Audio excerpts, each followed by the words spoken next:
Hi, I'm Tom Hendrickson from the DevOps Online Summit, where we bring DevOps leaders to the world. In this session, we're going to talk about team cognitive load with Manuel Pais. Manuel, introduce yourself to the people here at the DevOps Online Summit.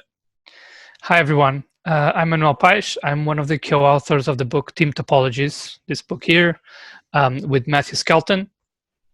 And I've been consultant around DevOps and continuous delivery in the last 5 years, more or less, and worked at different roles before that, from development, testing, build and release management. And so in the last years, we've focused more on team aspects of team interactions and kind of problems that we see across different clients trying to improve their practices, but then often coming against problems in the way that teams are have issues around how they're supposed to work, how they're supposed to interact with others. Excellent. So you've got a good round of experience there, Manuel. Yes, thank you. So Manuel, to start us off, how do you define cognitive load? Right. So it turns out there's an actual definition. I think most people kind of relate to the idea of cognitive load. It rings a bell, but there's an actual definition from John Sweller back in 1988, if I'm not mistaken. So it says it's the total amount of mental effort being used in the working memory. So essentially, we know our memory that we're using at any moment in time is limited. We cannot have everything at the same time. And so how much of it is being used is the cognitive load at any moment in time. Yeah.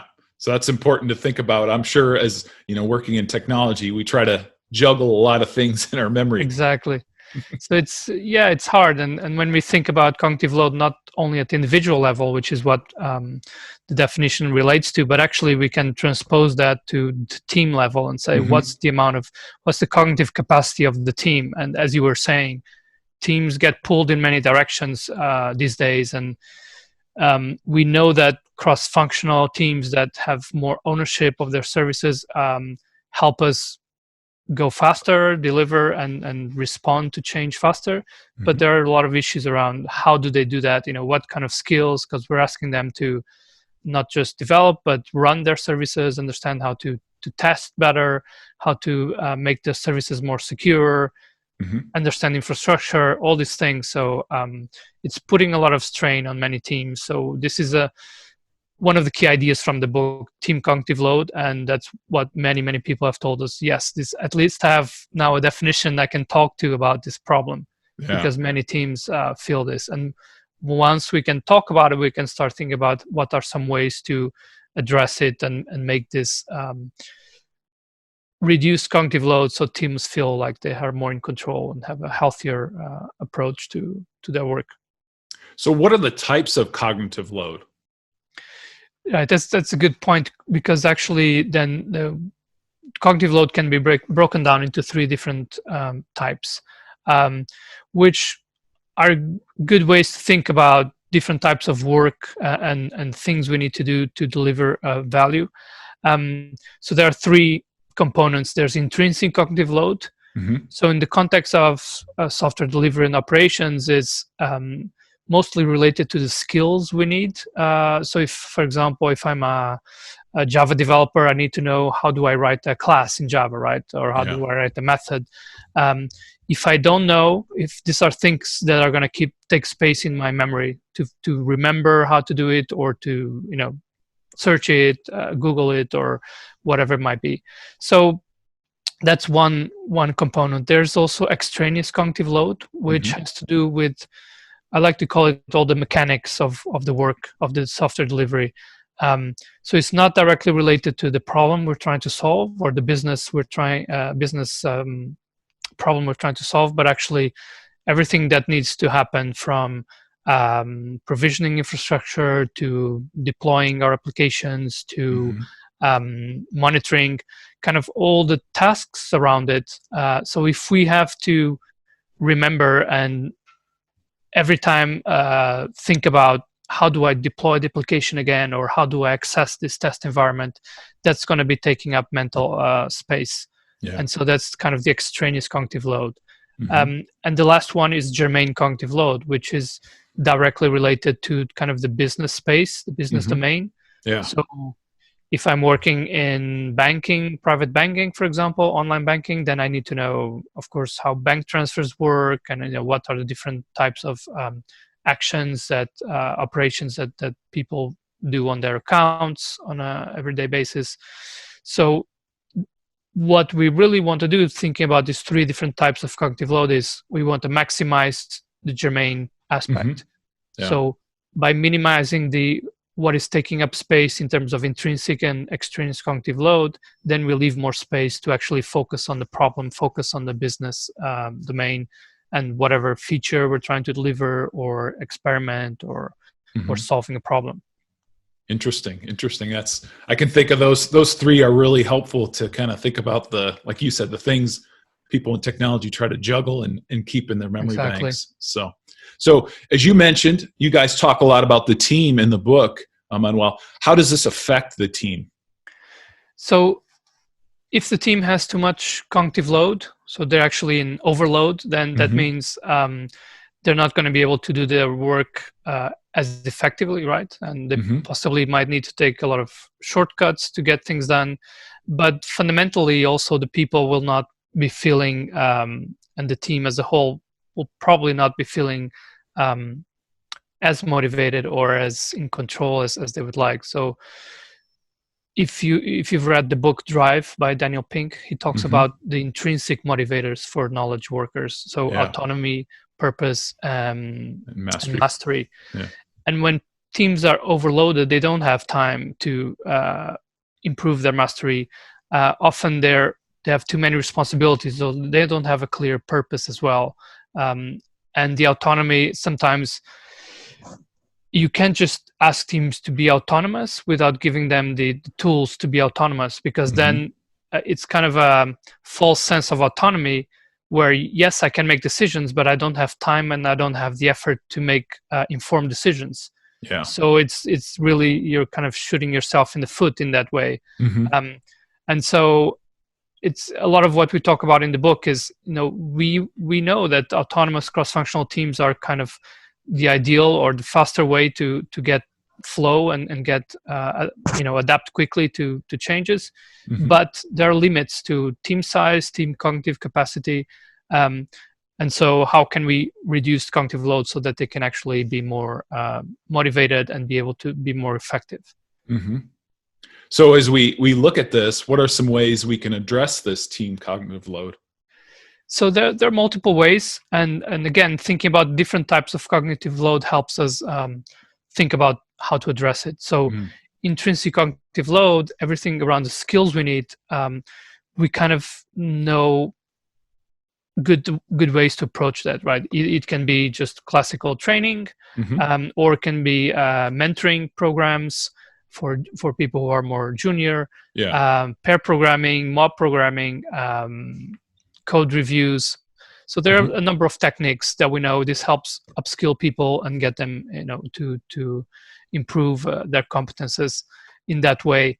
And then for the extraneous cognitive load that we want to minimize, this is a bit more unclear. And so all the things we need to do in our software delivery, from continuous delivery pipelines to provisioning to test automation, so on. How do we help reduce this cognitive load, this extraneous cognitive load? So in the book, we talk about 3 supporting topologies, kind of types of teams. So enabling teams, platform teams, and complicated subsystem teams.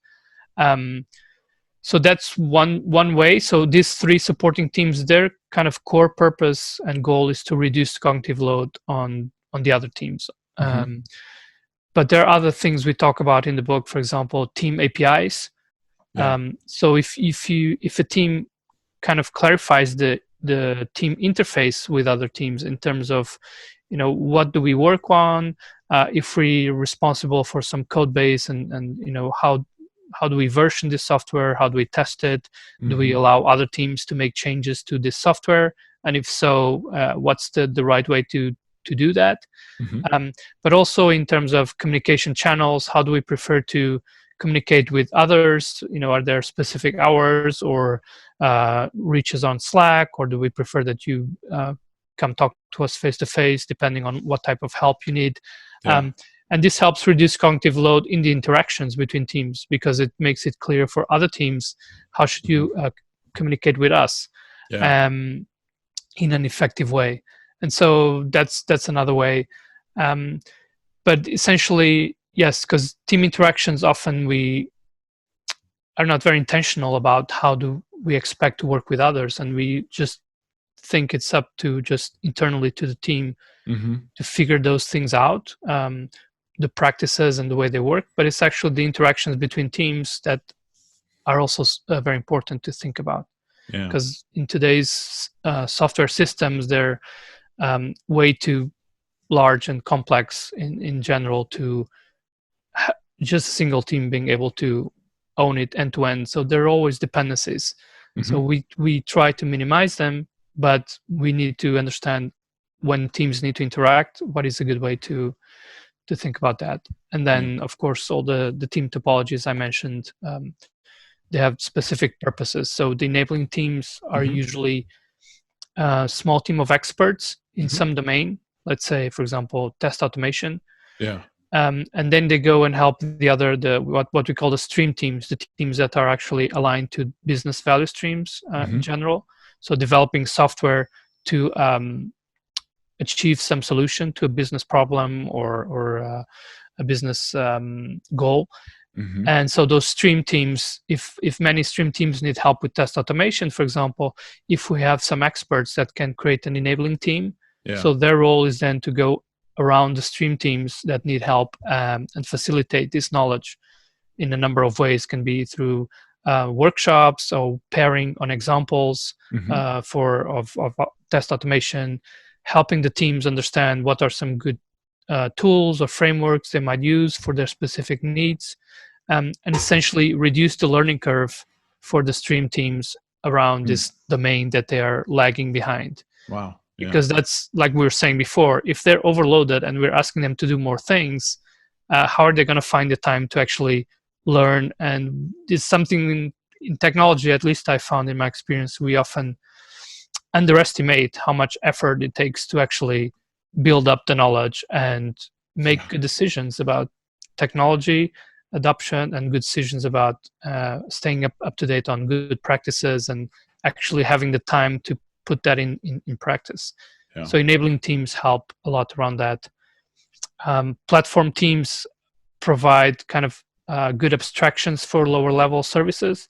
So whatever we can actually have a kind of a running service that other teams can self-serve, like provisioning. If we have a service that we say, well, you just configure specific parameters for your service or application, and then you with this platform service, then you get your cloud environment or whatever environment up and running for your service. That can be very powerful, or for test environments, for example. All these services, so there's also, we can have services around monitoring, CI/CD, all this kind of tool set, if you like, that teams need to do modern software development. If we can have them in the platform and abstract kind of the details, then we have a good separation between teams that are consuming them, the stream teams, and the teams that are the owners, the platform teams. But again, it's all about also setting up good interactions between these teams, so that we don't have kind of the old school approach that we used to have for platforms, where we say, well, everything that's shared goes in this box, and everyone else has to use it. So it's not that kind of approach of mandating things and forcing teams to do things that might not be actually helpful for them. It's a different approach. Yeah. So it's kind of like, stepping back into the agile world. A lot of times when you start a team off, you start with that working agreement. It sounds like these are things, just like, okay, if we're going to work with this enabling team, this is how we interact. This is how we, use them, what they specialize in. Exactly. We find that super important. And like I said before, often we think about this inside the team, but not enough between teams. So we in the book we talk about types of teams and then interaction mode. So we talk about collaboration versus X as a service versus facilitation. Yeah. And if we can clarify what interaction are we having right now and what's the time frame as well, which is something important, because well, this is a DevOps online summit, and sometimes DevOps started from the idea that we need to collaborate more, and that's totally true. Like 10 years ago, development and operations were usually separate, and it's causing a lot of problems. So bring those two together and collaborate. But it doesn't mean that we need every team to collaborate with every team, and it shouldn't be kind of an open-ended thing.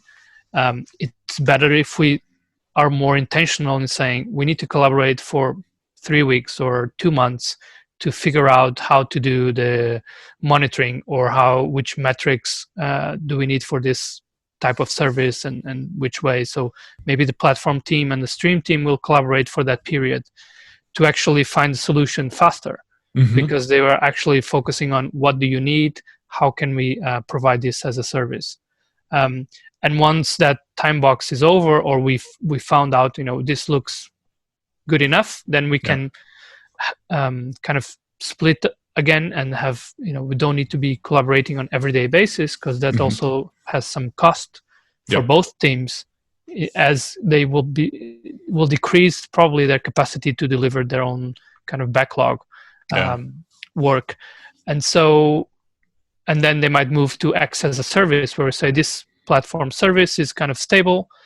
We kind of define, we create proper documentation. We define what are the support levels, this kind of things. But we expect teams to consume it without requiring everyday collaboration. So being then more autonomous, effectively, to do their work. And the enabling team also, in a similar way, they should specify how long do we expect to be facilitating and helping this stream team upskill in test automation, for example, or any other domain. So yes, definitely it's about setting up, if you like, a kind of working agreements and interaction expectations for both teams. So we also make it easier to work together, but also identify when things are not working as we expected. If we thought, well, we're going to need 3 weeks to discover this new service, and actually we haven't been able to make progress, so what's the problem here? Maybe the stream team actually needs to be upskilled first. They don't even have kind of good an overview of this domain, so we cannot create a good service. Or we said this service is stable and you can use it, and actually teams have a lot of questions and difficulties to adopt this platform service, then probably it's not X as a service. Yes, we need to collaborate more. So it's kind of, in a way, this organizational sensing, trying to see what are the problems in the way we expect it to interact, and use that to kind of drive the evolution. What do we need to do next? So as we learn about like team cognitive load and some of these concepts, how do we change, or does this affect the way we change and architect software? Definitely, yeah. So that's another big point.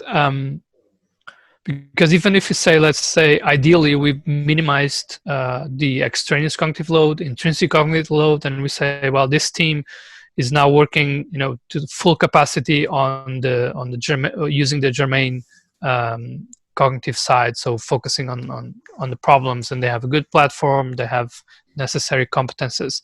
There's still a limit to how much they can do, because we know teams are ideally between 7 ± 2 people, because of the trust level that you need to actually perform well together and know each other well enough. So that's another aspect that we can go to, which is related to Dunbar's numbers and kind of the essentially groupings of trust and different levels of trust. So for high trust, it can go up to 15 people, but in general, we know it's 7 ± 2. 2, yeah. So that means there is an effective limit to the cognitive capacity overall. And so even if we put most of that capacity on germane aspects of the business domain, there's still a limit. So that means we can just throw more software at the team continuously, which is something that also happens over time. we want long-lived teams, stable teams, but with the right size. So we talk about team size software. Mm-hmm. So rather than moving a bit away from the kind of more technical debate of microservices or monoliths and going back and forth, now there's a little bit of backlash on microservices and saying it's not a good approach for many organizations, and so they're going back to a more monolith approach. And we think focusing on the team first and sizing the software according to the team so that they are actually able to own it, the end-to-end life cycle, and understand everything around the services is more important to start with. You can then say, okay, we use microservices approach, but we're still have in mind, what are the right size or how many microservices make sense for one team to have, or the size. Yeah. So that's one aspect. We also talk a lot about Conway's Law. So that's kind of one of the key principles that we use in the book. So for people who might not be familiar, Conway's Law essentially says there's a mirroring effect between software architecture and the team structures and communication paths in the organization. So that means essentially if we are trying to define software architecture without considering which teams we have and how they interact and how they're set up, then we're going to have some struggles in achieving that software architecture if it is at odds with the actual organization design. And so the corollary of that is that we cannot make decisions about organization design independently from software architecture as well. So if in organizations where perhaps human resources or senior management decide about team structures and departments and so on, that's going to have an incidental effect on the software architectures that we can achieve. And so we want to be conscious of this in order not to be fighting Conway's Law, but actually use that in our advantage. So we can look at if this is our desired architecture for the software, then how do we structure the teams to actually mirror the communication paths in the software, and again size the pieces of the software according to the team size. So definitely we need to think about kind of newer ways to define software architectures and who needs to be involved. Even if you think about the physical space for teams that are collocated, even though now we're probably more and more going to remote approaches or making that more commonplace, but if the way a physical space is structured can have an impact on which kind of communications you're promoting between teams and which you're kind of restricting. And even inside a team, if people are spread out through different floors or different offices, that makes it hard for the team to have a fluid communication, right? And yes, we can have online tools that help us, but the physical space, if we're collocated, can have influence. So if that's being decided by facilities or alone, or if that's being decided only looking at cost savings and getting more people to fit in, that's not really helping teams communicate better and have a good physical space that promotes the kind of communications they need to have. That's interesting, because I can definitely see how that would play a factor. I've heard things even like if you're, say for instance, if a fellow employee is over 100 feet away from you, that's similar to being remote, because that distance is so far that you will, but if we're sitting right across from each other, we're just gonna chat about, oh hey, Manuel, can you change this endpoint for me on this service? So or even like virtually, like right now we're talking to each other and we're not in the same place, but we feel like I know have this direct communication. So even if we're talking about in the virtual way, then how do we set up things so that we have the right virtual spaces to communicate and have the right paths and ways. And there was also an interesting study about open office that came out just when we were writing the book, where they looked at, I think, 3 different organizations that in the US that were going to move to open office space. Yeah. From kind of cubicle approach. And they, of course, all these organizations expected to increase kind of face-to-face, more fluid communication between their employees, and turn out kind of the opposite. They reduced their direct interactions by 70%. Wow. So they were using much more online, communication tools, Slack or email, rather than actual face-to-face communication. So just to say, we need to think a lot more about how the physical space or the virtual space enables good communication, and try to avoid just,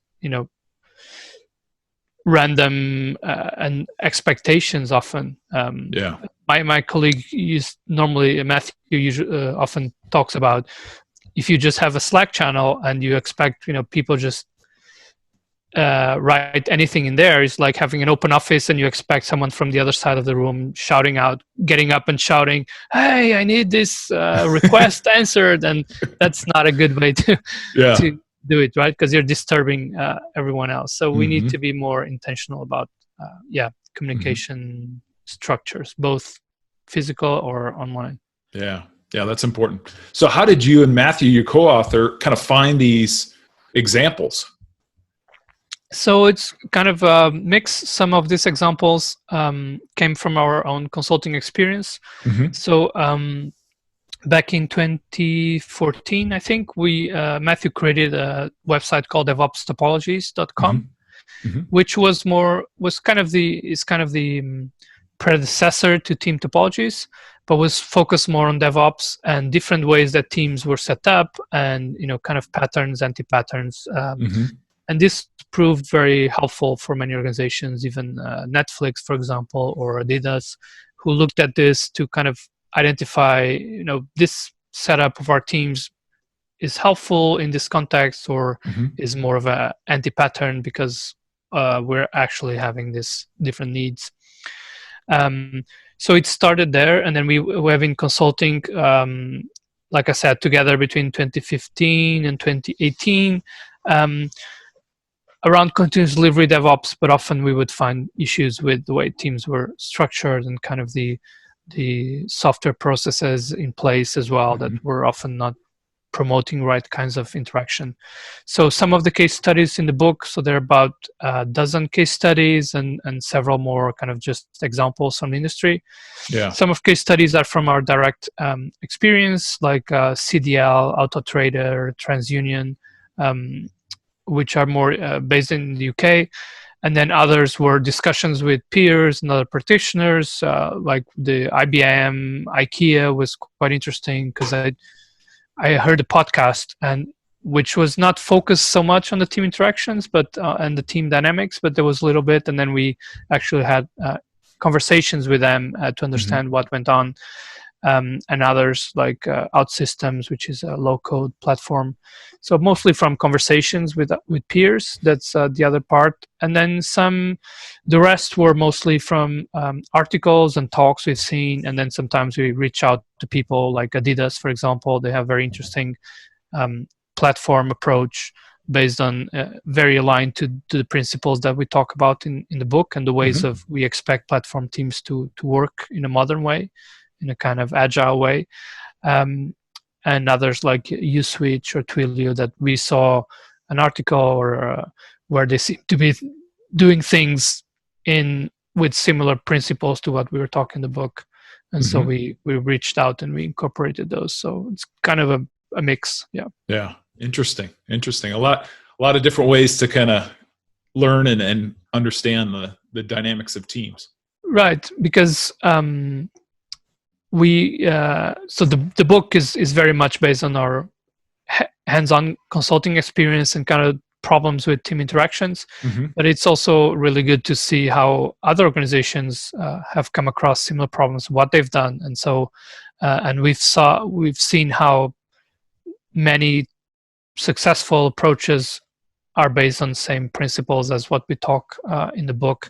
So we think this idea of the 4 fundamental topologies or types of teams and the 3 interaction modes so far we haven't seen a very different example where we say, well, actually we made it work with very different way of with a very different setup. It seems to be something that we're also kind of being proven by looking at other people's approaches that were not based on the book. And this year our focus is on getting case studies based on applying the ideas in team topologies as a whole, as a kind of a coherent set of principles and ideas for teams and organization dynamics, and kind of collect some case studies of what happened, what worked, and how did you apply the ideas. Of course, you can read the book and then apply them in very different ways, right? Yeah.